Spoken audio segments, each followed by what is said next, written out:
Shalom Alekim buat semua para penonton yang mengikuti pelajaran Bishop daripada pencerahan kitab Injil Yohanes kepada para murid-murid Kristus, para pelajar-pelajar di dalam Institut Roh Kudus. Hari ini saya kembali ingin memberikan pencerahan lanjut rungkaian daripada kitab Injil Yohanes, di mana di dalam modul sebelumnya kita sudah sampai ke kitab Injil Yohanes bab yang ke-12. Dan hari ini kita sambung bermula daripada ayat yang ke-12. Ini adalah satu lagi kisah yang ditulis oleh Yohanes tentang kedatangan Kristus memasuki kota Yerusalem. Dan sementara di dalam perjalanan dia dari area atau kawasan Bethphage ataupun di sekitar Bukit Zaitun, Olive Hills, dia telah mengutus 2 muridnya untuk mencari seekor keledai domba untuk dia gunakan untuk memasuki kota Yerusalem. So kita bacakan di dalam Yohanes 12 ayat yang ke-12. Keesokan harinya ketika orang banyak yang datang merayakan pesta. Jadi kebetulan waktu itu ada ramai orang, bahkan mungkin ribuan orang yang sedang dalam perjalanan ke kota Yerusalem untuk satu upacara atau pesta besar. So ini sudah tentunya pesta perayaan orang Yahudi pada ketika itu. Dan ketika orang banyak yang datang merayakan pesta mendengar bahwa Yesus sedang di tengah jalan menuju Yerusalem. So saya dapat andaikan bahwa dia bermula daripada persekitaran Bukit Zaitun ini, dia sedang menuju perjalanan ke kota Yerusalem, ya. Jadi ayat 13, mereka mula mengambil daun-daun palem ataupun palm trees, sebab pokok-pokok palem memang banyak tumbuh di kawasan itu, ya. Jadi mereka mengambil daun-daun dan pergi menyongsong, pergi datang kepada Kristus, ya. Menyongsong dia sambil berseru, Hosana, Hosana. Diberkatilah dia yang datang dalam nama Tuhan, Raja Israel. Dalam bahasa Inggris, they took branches of palm trees and went forth to meet him and cried, Hosanna! Pujilah Tuhan. Haleluya. Hosanna, segala kemuliaan bagi Tuhan. Itu maksudnya. Blessed is the King of Israel that cometh in the name of the Lord. So, Orang melihat Yesus ini bukan nabi biasa dari Nazaret, tetapi dari apa yang mereka lihat, mujizat-mujizat yang dia telah lakukan, mengubah roti dari 2 ikan untuk memberi makanan kepada hampir lebih 5.000 orang. Mereka melihat mujizat lumpuh berjalan, orang buta melihat, orang tuli mendengar, orang bisu berbicara. Ini adalah tanda mujizat urapan karena Roh Kudus menyertai dia.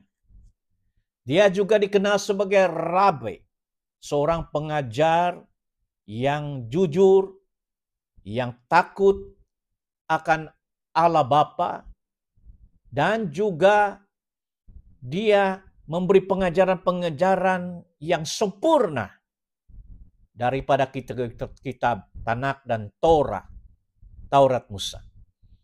Jadi dia dikenal sebagai Rabi, dia dikenal sebagai Nabi, tapi dia juga melihat bagaimana kemampuannya itu dengan urapan Roh Allah dalam hidupnya melakukan mujizat, sehingga orang-orang Yahudi dan ribuan orang melihat dia sebagai Mesias yang diurapi dan juga raja yang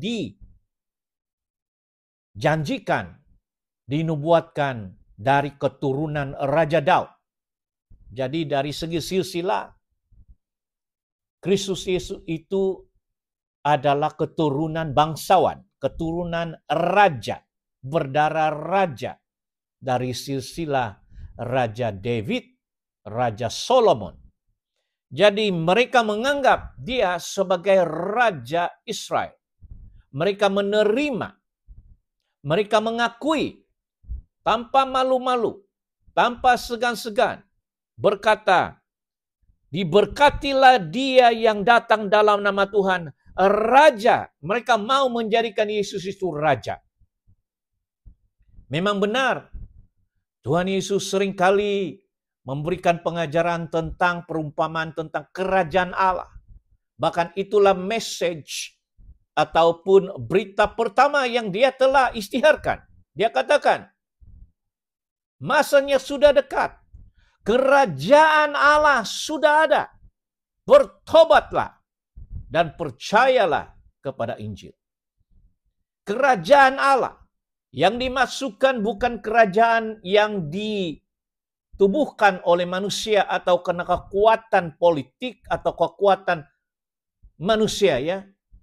Tetapi Yesus mengisytiharkan tentang kerajaan Allah, di mana dia datang dari kerajaan ini. Kerajaan Allah merujuk kepada kerajaan surga, di mana dia telah diurapi, bahkan sebelum lahir, telah dipilih menjadi raja di dalam kerajaan surga. Maka dalam kitab Wahyu, kita melihat terpamir Yesus di dalam kuda. Dalam kitab Wahyu dikatakan ada nama yang diberikan, yaitu Raja di atas segala raja dan Tuhan di atas segala Tuhan. Di dalam kerajaan Allah, ini bukan kerajaan dunia, ini bukan kerajaan lahiriah, tetapi Yesus berada di dalam kerajaan Allah, di mana Allah memerintah melalui Kristus, yaitu Raja. Tetapi kebanyakan orang melihat ini, mereka sedang menanti-nanti dan menunggu nubuatan nabi-nabi. Bahwa bahkan Musa juga menubuatkan kedatangan seorang nabi besar yang seperti dia. Karena satu daripada ciri-ciri besar Nabi Musa atau Moses adalah tanda-tanda dan mujizat yang dia lakukan selama 40 tahun di padang gurun. Dan Yesus memenuhi persyaratan ini, bahwa dia adalah nabi itu. Tetapi kitab-kitab lain, kitab-kitab Yesaya, Yehezkel, Daniel menubuatkan tentang seorang Mesias, seorang yang raja, seorang juru selamat, tetapi seorang raja yang akan membawakan keamanan kepada penduduknya dan keselamatan, kesembuhan kepada rakyatnya. Jadi orang di situ berbelah bagi pendapat, tapi mereka sebagian besarnya di sini melihat Yesus itu adalah raja dan dia memasuki kota Yerusalem untuk disiharkan sebagai raja bangsa Israel, raja orang Yahudi. Dan ada sekumpulan-kumpulan orang ini mau menjadikan dia raja. Mungkin memaksa dia menjadi raja. Sebab tidak ada raja yang diurapi kecuali raja yang diangkat oleh orang Rom, kerajaan Rom, yaitu raja yang dipanggil Raja Herodes. Raja Herodes bukanlah keturunan raja yang diurapi, tetapi raja yang diangkat oleh kerajaan Rom. Jadi mereka melihat Yesus itu sebagai seorang yang dipilih, diurapi oleh Roh Allah, Roh Kudus. Dengan tanda-tanda dan mujizat, dengan otoritas, mengusir setan, melepaskan, menyembuhkan. Sebagai seorang nabi, Mesias, dan kini raja untuk memerintah. Dan kalau boleh, banyak yang menyangka bahwa dia ini akan membela bangsa Israel dan Yahudi daripada kekuasaan tentara dan raja Rom waktu itu. Jadi di sini kita melihat dan ayat 14, Yesus menemukan seorang keledai muda yang telah dibawa oleh para muridnya. Keledai, bukan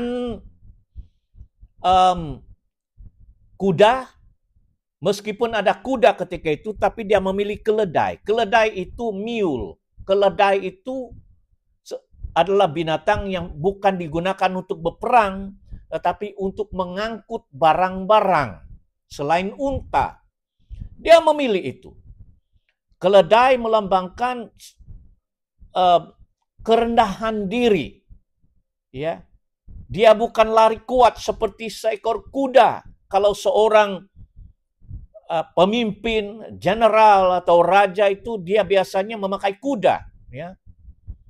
Tetapi Yesus mengambil keledai. Lalu ia naik ke atasnya. Dan ini sebenarnya penggenapan nubuatan seorang nabi.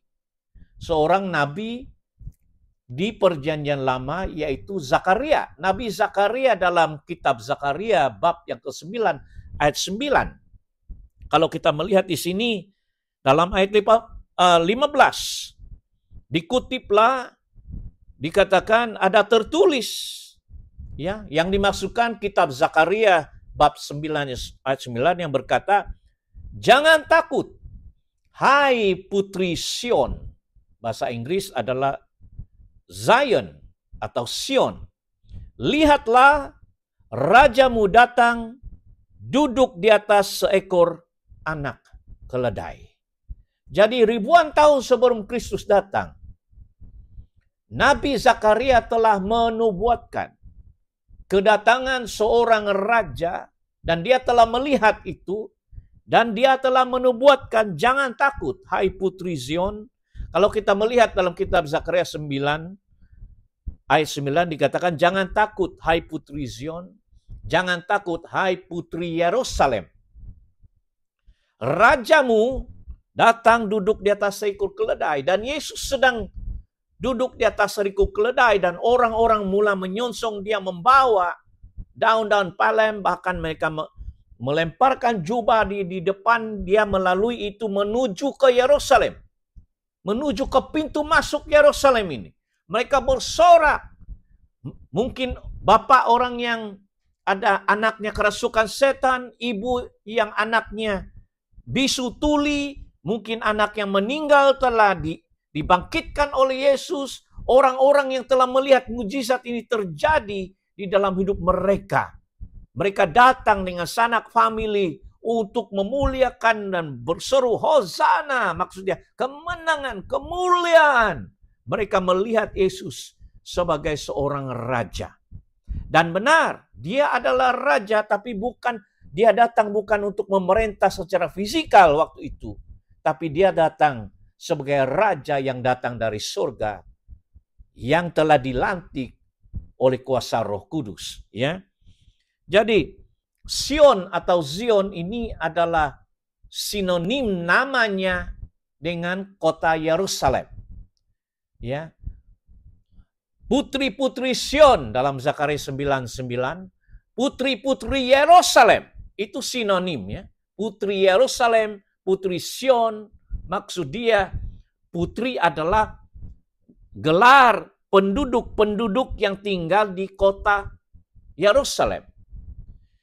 Sion atau Zion itu adalah tanah suci, bermula daripada bukit-bukit di Yerusalem, termasuklah kota itu dipanggil Sion di dalam Alkitab atau Zion di dalam Alkitab. Ya, orang sudah tahu ini adalah kota Raja Daud, yang menjadikannya ibu kota pemerintahan Israel sewaktu zaman Raja David dan Solomon. So, Sion adalah sinonim kepada Yerusalem. Yerusalem maksud dia Yerusalem, kota damai, di mana orang melihat bahwa Yerusalem itu adalah perdamaian oleh seorang raja damai, yang membawa damai, yang membawa kesejahteraan, yang membawa keselamatan, perlindungan, kota perlindungan, ya, yang melindungi sesiapa daripada ancaman, dari hukuman. Kota Yerusalem dilambangkan sebagai kota yang melindungi semua orang di bawah pemerintahan seorang raja. Cuma waktu itu orang tidak melihat secara rohani. Yang dimaksudkan di sini adalah Yesus Kristus itu adalah raja kerajaan Allah di bumi maupun di surga. Masanya akan sampai di dalam kitab Wahyu bahwa Yesus akan memerintah dari kota Yerusalem selama 1000 tahun. Itu setelah terjadinya segala peristiwa-peristiwa yang dinubuatkan.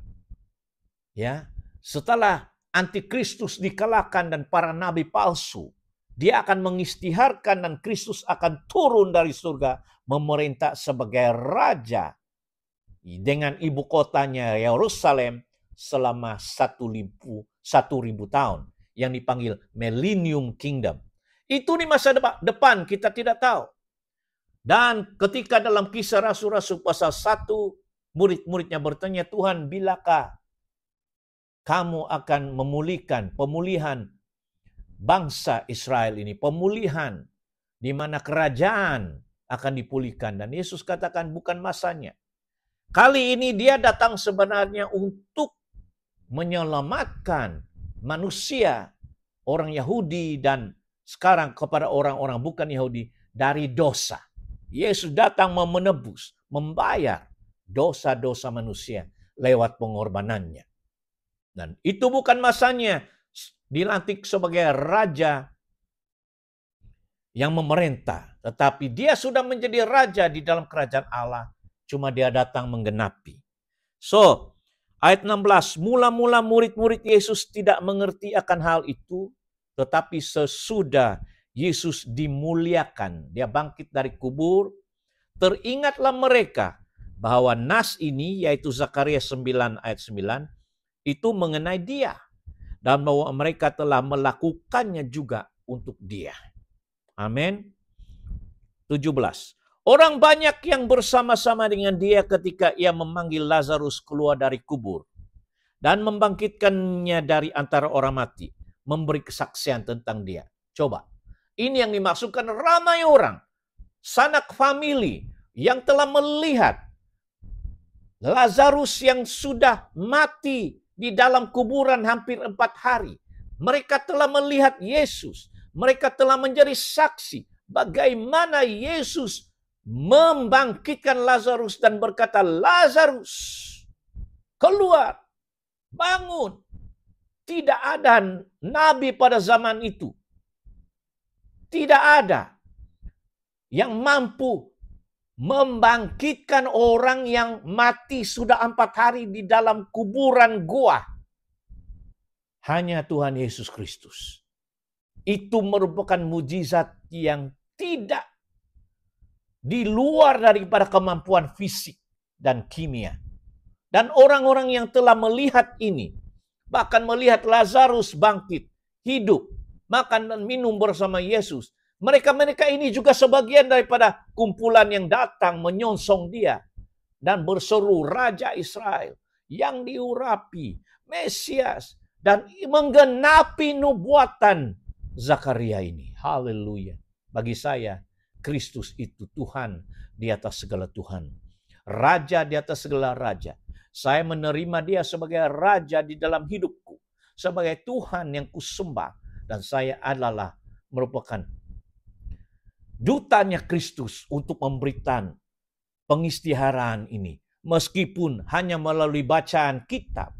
Tetapi ini adalah satu fakta sejarah. Bukti seorang Mesias, Rabi, Nabi, Raja yang datang.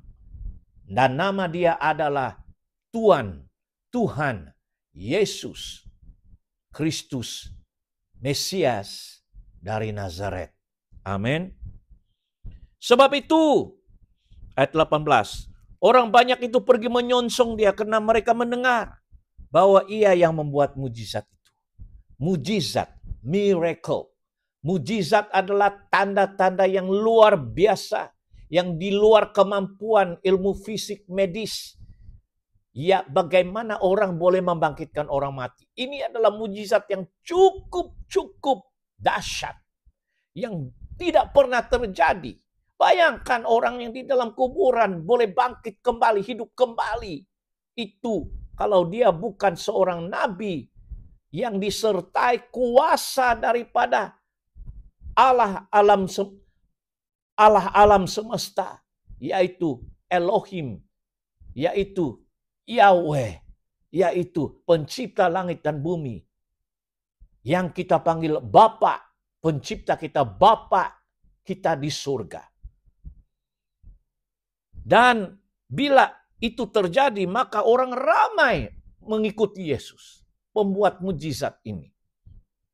Ayat 19, maka kata orang-orang Farisi, kumpulan-kumpulan agama pada waktu itu yang menguasai keagamaan dan politik bangsa Yahudi waktu itu, berkata kepada yang lain, kamu lihat sendiri bahwa kamu semua sama sekali tidak berhasil membunuh Yesus, tidak berhasil membeli Yesus, merasua, tidak berhasil mempengaruhi dia. Ya. Lihatlah seluruh dunia datang mengikuti dia. Haleluya. Bila dikatakan seluruh dunia, maksudnya majority. Seluruh yang datang ke pesta di Yerusalem, ribuan orang. Kita tidak tahu berapa, mungkin 5.000, 10.000. Datang menyongsong, orang terdengar. Haleluya, Hosana. Raja ini telah datang. Di dalam keledai ini, seorang raja yang humble, seorang raja yang rendah diri. Dia tidak datang dengan aska-aska, tentara-tentara, tetapi dia datang disambut oleh murid-murid, para pengikut-pengikut yang mengistiharkan, mengakui dialah raja kita. Amin. Dan ayat yang ke-20 dikatakan, di antara mereka yang berangkat untuk beribadah pada hari raya itu terdapat beberapa orang Yunani. Jadi ada juga orang-orang yang bukan Yahudi. Orang Yunani maksud dia Greeks, orang-orang Greka, bukan bangsa Israel, bukan bangsa Yahudi. Tapi yang anehnya juga mereka datang beribadah, menyembah juga Tuhan Israel itu adalah orang-orang kafir begitunya. Orang-orang Yunani. Orang bukan yang berdarah bangsa Israel, bangsa Yahudi. Termasuk saya dan Anda hari ini. kita digelar bukan orang Yahudi ya. Orang-orang itu pergi kepada Filipus, ayat 21, yang berasal dari Betsaida di Galilea. Lalu berkata kepadanya, Tuan, kami ingin bertemu dengan Yesus. Jadi inilah golongan-golongan yang berpengaruh saya rasa, dan mungkin pemimpin dari bangsa lain. Ayat 22, Filipus adalah salah seorang daripada pengikut Yesus. Filipus pergi memberitahukannya kepada Andreas, pengikut Yesus juga. Andreas dan Filipus menyampaikannya pula kepada Yesus. Di mana? Mungkin dalam perjalanan. Sewaktu dia memasuki kota Yerusalem, belum sampai memasuki kota Yerusalem, orang-orang Yunani ini telah mendengar tentang ini, dan mereka mau berbicara kepada Yesus. Ayat 23, Yesus menjawab mereka, Yesus menjawab Filipus dan Andreas, katanya, telah tiba saatnya anak manusia dimuliakan. Nah, Yesus menyebut anak manusia maksudnya dirinya sendiri. The Son of Man, anak manusia, maksudnya pribadinya itu.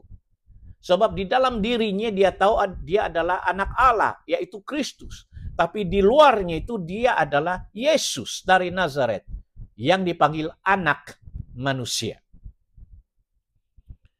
Sudah tiba masanya. Dia sudah tahu bahwa kemasukannya kali ini ke kota Yerusalem adalah untuk melaksanakan tugas, kehendak dan rencana Bapa untuk menjadi penebus dosa. Ya. Dan dia tahu bahwa bangsa-bangsa lain ini juga akan menjadi sebagian dari kerajaan Allah yang akan ditebus. Bukan hanya untuk orang Israel. Yesus tahu bahwa dia datang menjadi Raja, Juru Selamat, Penebus kepada semua bangsa di dunia. Pada waktu itu dan sekarang. Bukan hanya untuk orang Israel, tetapi juga kepada bukan Israel. Jadi bila orang Yunani datang mau bertemu Yesus, dia sudah tahu. Yesus tahu bahwa dia juga menjadi Mesias kepada orang Yunani, kepada bangsa-bangsa lain. Ayat 24, aku berkata kepadamu, sesungguhnya jikalau biji gandum tidak jatuh ke dalam tanah dan mati, ia tetap satu biji saja. Tetapi jika ia mati, ia akan menghasilkan banyak buah. Nah, Yesus di sini berbicara seperti perumpamaan. Bahkan seperti sebiji padi. Ya. Biji padi, biji gandum, kalau dia menghasilkan lebih banyak bijiran, lebih banyak gandum, maka dia harus dikuburkan, dimasukkan di dalam tanah, supaya kembali bertumbuh menjadi gandum dan biji yang lebih banyak. Yesus tahu prinsip ini, bahwa dia harus berikan dirinya, dikorbankan untuk menghasilkan buah-buah, ya, buah-buah yang membawa berkat kepada semua orang. Jadi dia memberikan perumpamaan. Ayat 25, barang siapa mencintai nyawanya, ia akan kehilangan nyawanya. Tetapi barang siapa tidak mencintai nyawanya di dunia ini, ia akan memeliharanya untuk hidup yang kekal. Jadi nyawa, ya, Kristus sudah menubuatkan. Di sini kita tahu bahwa dia tidak mencintai nyawanya, tapi dia mau menyerahkan nyawanya ini untuk memeliharanya untuk hidup yang kekal. Amin. Ayat 26, barang siapa melayani aku, ia harus mengikut aku. Mengikut Yesus. Mengikut perintahnya. Melayani Yesus adalah mengikuti segala perintah-perintah Kristus yang Anda temukan di dalam bacaan kitab Injil, Matius, Markus, Yohanes, dan Lukas.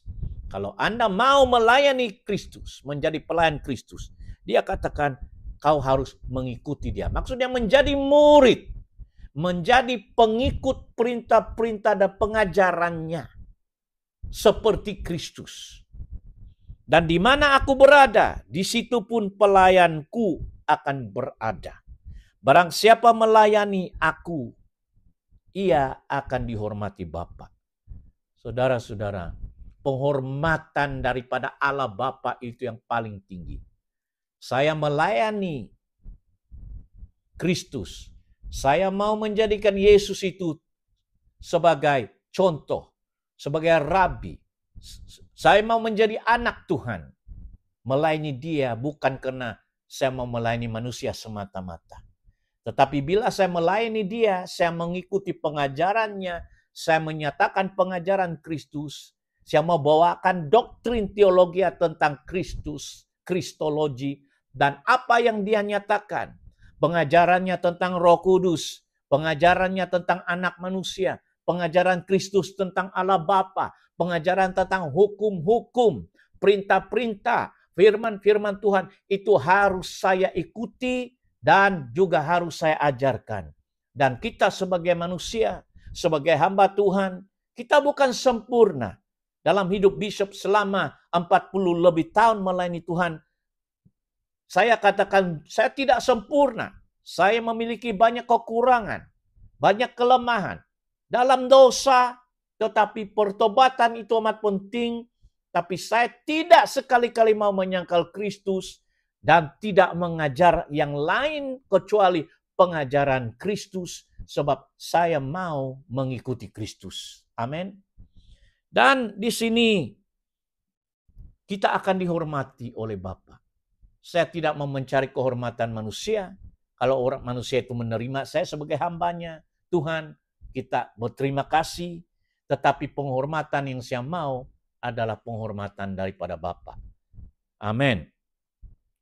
Ayat 27. Sekarang jiwaku terharu. My soul troubled. Dan apakah yang akan kukatakan? Bapa, selamatkan aku. Dia tahu dia akan mati. Dan sebagai manusia itu dia memang di dalam dilema. Sebab dia tahu penganiayaan yang dia bakal terima. Kesengsaraan, keseksaan yang dia bakal terima pada saat dia masuk saja kota itu.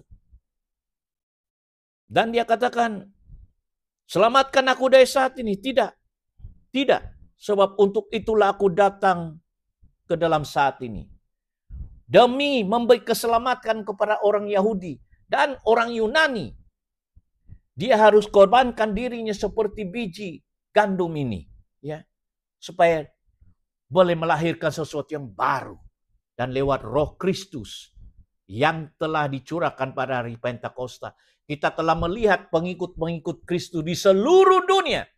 Orang Yahudi, orang Yunani, orang barbar, orang yang hamba abdi, atau orang yang bebas, termasuk suku-suku bangsa, menjadi pengikut Kristus karena Roh Kristus bekerja di seluruh dunia. Amin. Dia katakan, untuk itulah aku datang, 28, ayat 28. Bapa, muliakanlah namamu. Bapa, tinggikanlah namamu. Bapa, ayat 28. Yesus berkata, Bapa, muliakanlah namamu. Marilah kita semua memuliakan nama Bapa dalam Kristus. Kita berdoa dalam nama Yesus kepada Bapa. Kita menyembah Bapa dalam roh dan kebenaran. Ramai gereja hari ini, dia lebih kepada penyembahan orang-orang suci lain. Bahkan mereka menyembah Yesus, meninggikan nama Yesus, dan kita boleh meninggikan nama Yesus. Tetapi tiba masanya, karena Yesus bukan lagi di dunia, kita menyembah Bapa di surga. Dikuduskanlah namamu, datanglah kerajaanmu. Barang siapa penyembah-penyembah benar, Yesus berkata dalam, masih ingat Injil Yohanes bab yang keempat 24. Menyembah Allah Bapa di dalam roh dan kebenaran. Dan dia berdoa kepada Bapa. Kita juga akan berdoa kepada Bapa. Kita akan berkata, Bapa, muliakanlah namamu, Allah kami. Ya. Maka 28 terdengarlah suara dari surga. Mungkin ini belum masuk kota Yerusalem. Di dalam sewaktu-waktu itulah dia sedang naik di atas keledai ini dan dia berseru. Terdengar suara dari surga. Suara siapa? Suara Allah Bapa dari surga. Dikatakan, aku telah memuliakannya. Dan aku akan memuliakannya lagi. Segala kemuliaan, segala yang Yesus lakukan atas nama Bapaknya itu, meninggikan nama Bapa di surga. Segala perbuatannya memuliakan Bapa di surga. Yesus datang untuk memuliakan, memproklamirkan, memasyurkan nama Bapa di surga, Bapa pencipta langit dan bumi. Elohim Yahweh, itulah yang mau dimuliakan oleh Kristus. Demikian juga Anda dan saya kalau kita menjadi pengikut Kristus. Saya banyak kali berkata, Bapa, tinggikanlah nama Yesus. Muliakanlah namamu Bapa. Supaya Kristus dimuliakan. Setiap kali saya menumpang tangan, berdoa orang sakit, orang itu sembuh di dalam nama Yesus. Saya katakan, tinggikan nama Yesus. Yesus Kristus yang dipilih oleh Allah Bapa dengan kuasa Roh Kudus yang menyembuhkan. Bishop atau saya hanya hamba Tuhan, alatnya Tuhan. Tangan ini alatnya Tuhan untuk melepaskan kesembuhan Yesus. Sebab Yesus masih melakukan mujizat lewat pekerjaan Roh Kristus yang mengalir dalam hidupku, yang ada dalam hidupku. Amin. Ayat 29, orang banyak berdiri di situ dan mendengarnya berkata bahwa itu bunyi guntur. Mereka sangka itu bunyi guntur di surga. Ada pula yang berkata seorang malaikat telah berbicara kepada dia. Ayat 30 jawab Yesus, suara itu dengan jelas didengar. Apa itu suara? Dikatakan, suara itu berkata, aku, Bapa, ya, Allah, aku telah memuliakannya. Dan aku akan memuliakannya lagi. Itu suara di surga. Suara mereka dengar di atas langit. Ada orang suara itu seperti guntur. Malaikat. Tapi tidak. Bapa juga berbicara. Itu bukan suara Yesus. Tetapi suara dari Allah Bapa lewat pelantaran Roh Kudusnya. Harus Anda tahu, Bapa itu adalah Allah Bapa. Yesus itu adalah Allah Anak. Roh Kudus itu Allah Roh Kudus. Berarti Allah berfirman, suara itu kedengaran dari surga. Dan didengar oleh Yesus, didengar oleh para muridnya. Amin. Jawab Yesus, suara itu telah terdengar bukan oleh karena aku, melainkan oleh karena kamu. Karena dikatakan ayat yang ke-30, sekarang berlangsung penghakiman atas dunia ini. Sekarang juga penguasa dunia ini akan dilemparkan keluar. Ya. Yesus menghakimi. Dia datang menghakimi. Itu jelas terbukti. Dia mengusir setan. Dia melepaskan orang dibelenggu oleh setan selama 3,5 tahun. Itu buktinya. Penguasa dunia tidak dapat menguasai kekuasaan Kristus. Otoritasnya itu. Mereka harus tunduk. Karena otoritas yang datang dari Kristus, dari Roh Kudus itu dari Allah Bapa. Itulah penghakiman terhadap orang dirasuk setan, pekerjaan iblis. Dan saya deklarasi hari ini Roh Kristus yang sama juga datang menghakimi dunia. Dan penguasa-penguasa dunia tidak akan mampu melawan otoritas Roh Kudus di dalam kehidupan para hamba Tuhan, para nabi Tuhan, para rasul Tuhan, para evangelis dan gembala hari ini.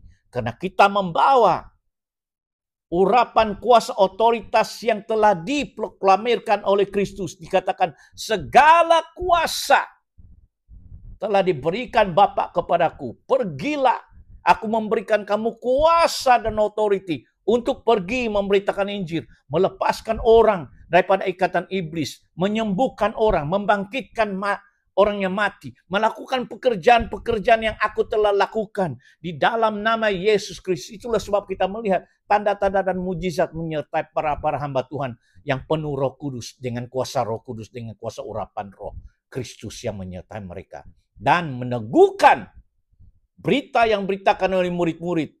Allah meneguhkan itu lewat Roh Kudus-Nya kepada orang-orang melihat dan mendengar berita Injil Kristus. Ayat 32, dan apabila aku ditinggikan dari bumi. Yesus menubuatkan bagaimana dia ditinggikan di kayu salib. Ditinggikan, dipaku di kayu salib, dinaik. Dia sudah menubuatkan ayat 32. Aku akan menarik semua orang datang kepadaku. Amin. Oh haleluya. Ini dikatakannya untuk menyatakan bagaimana cara ia mati. Coba, ini yang saya maksudkan. Dia ingin menyatakan, dia akan disalibkan, dipakukan, dan dinaikkan di atas bukit Golgota itu. Maksud dia ditinggikan dari bumi. Ya. Lalu ayat 34. Jawab orang banyak itu, kami telah mendengar dari hukum Taurat bahwa Mesias tetap hidup selama-lamanya. Bagaimana mungkin engkau mengatakan bahwa anak manusia harus ditinggikan? Siapakah anak manusia itu? Kata Yesus kepada mereka, hanya sedikit waktu lagi terang ada di antara kamu. Yesus adalah terang itu. Yang menerangi kegelapan dari kepalsuan. Daripada hidup yang tidak benar. Akan menerangi. Selama terang itu ada padamu. Maksudnya selagi aku hidup. Selagi aku berada di tengah-tengah kamu. Itulah dialah terang. Yesus berkata, akulah terang dunia. Akulah terang itu. Yang membuka mata rohani untuk melihat kebenaran. So, selama ini kegelapan menutupi kebenaran.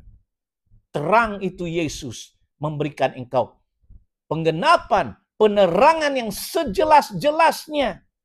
Ya, tentang kerajaan Allah dan bagaimana menjadi pengikut Kristus dalam kerajaan Allah. Selama terang itu ada padamu, percayalah kepadanya. Percaya kepada Kristus. Lakukanlah perintah Kristus. Supaya kegelapan jangan menguasai kamu. Barang siapa berjalan dalam kegelapan, ia tidak tahu kemana ia pergi. Kristus tahu. Iblis, kerajaan setan, kegelapan telah menutupi mereka lewat kemunafikan, lewat kedok-kedok agama, lewat kekuatan militer, politik, dan ekonomi. Itu telah membutakan sehingga mereka meremehkan perintah-perintah dan Taurat Tuhan waktu itu. Kristus datang membuka. Ini yang benar dan orang benci, orang tidak suka. Tidak ada orang yang suka dikoreks ketidakbenaran dan dosa dalam hidupnya. Orang tidak suka. Orang bilang kamu ini resis, kamu ini agama apa ini sebagainya.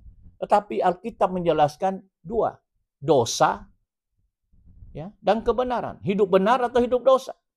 Siapa yang suka dikatakan perbuatan itu dosa, salah? Orang tidak mau. Itu hak saya, dia katakan. Tapi Yesus mengatakan itu salah di hadapan Tuhan. Bertobat. Inilah perintah Tuhan. Bertobat. Saya adalah hamba Tuhan yang mau bertobat di hadapan Tuhan. Dosa, kelakuan yang bisa lakukan selama 40 tahun, 30 tahun. Ya bagaimana? Saya juga orang berdosa. Tapi saya bertobat dan tidak melakukan. Jangan pandang hidup saya 20 tahun yang dulu. Ada orang yang masih lagi. Hamba Tuhan itu. Mengutuk, mengorek dosa 10 tahun yang dulu. Dia ini begini. Saya katanya betul semua. Saya ini apa? Pencuri, pendosa, immorality. Ya silakan. Silakan. Tuduh macam-macam. Pengajar sesat, silakan. Tapi saya adalah orang berdosa yang sudah bertobat. Saya menjadi pengikut Kristus. Tidak ada seorang pun yang benar. Mungkin dosa saya lebih besar dari dosa kamu. Tetapi dosa tetap dosa. Kalau kamu tidak bertobat, saya bertobat. Kamu masuk neraka juga. Begitu nah. Ya, jadi Yesus terus berkata, barang siapa berjalan kegelapan. Berjalan dalam kegelapan tidak tahu kemana pergi. Ayat 36. Percayalah kepada terang itu. Selama terang itu ada pada kamu. Padamu. Supaya kamu menjadi anak-anak terang. Yesus menginginkan orang hidup di dalam transparansi. Ya, tidak munafik, tidak fanatik. Tidak bersembunyi di dalam kedok agama. Berusaha membenarkan diri. Ya lebih baik mengaku. Lepas itu bertobat. Dan jangan lakukan lagi. Itulah hidup dalam terang. Firman Tuhan menerangi, oh salah, berdosa, oh Tuhan ampuni saya. Saya banyak kali mencucurkan air mata bertobat dari segala perbuatan-perbuatan yang telah saya lakukan. Dan melukai orang lain, saya mohon maaf, saya minta ampun. Ya, tapi saya hidup benar hari ini. Jangan menghakimi hidup bishop 20 tahun yang dulu. Kalau Anda menghakimi hamba Tuhan. Anda juga akan dihakimi dan dihukum. Ya. Amin. Sesudah berkata demikian, Yesus pergi bersembunyi dari antara mereka. Amin. Kita sambung seterusnya nanti di dalam ayat 37, ya, dalam bab yang lain. Shalom, Tuhan memberkati. Amin.